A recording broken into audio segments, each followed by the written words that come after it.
coup in Myanmar is an example of how fragile a young democracy is when the old guard still runs the system, but begins to feel nervous.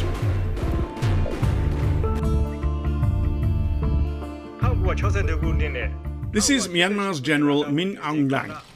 Aung San Suu Kyi may have been de facto political leader, but he was, and still is, in charge.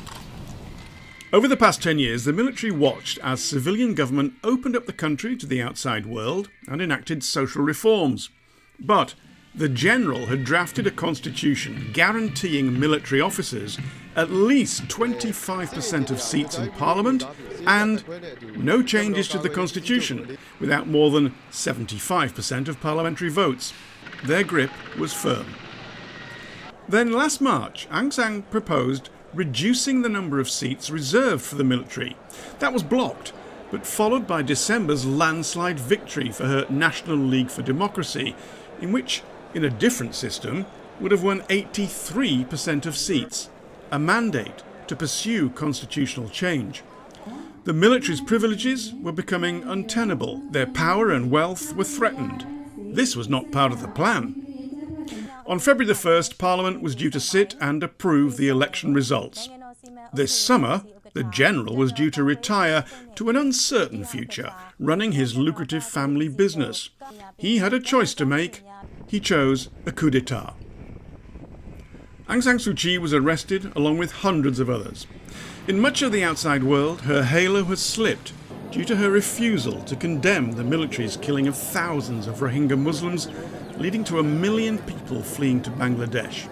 However, she remains hugely popular in the country, as evidenced in support for her during the ongoing demonstrations against the coup. Some Myanmar experts suggest the military may be surprised at the reaction, believing that they are a respected and admired institution.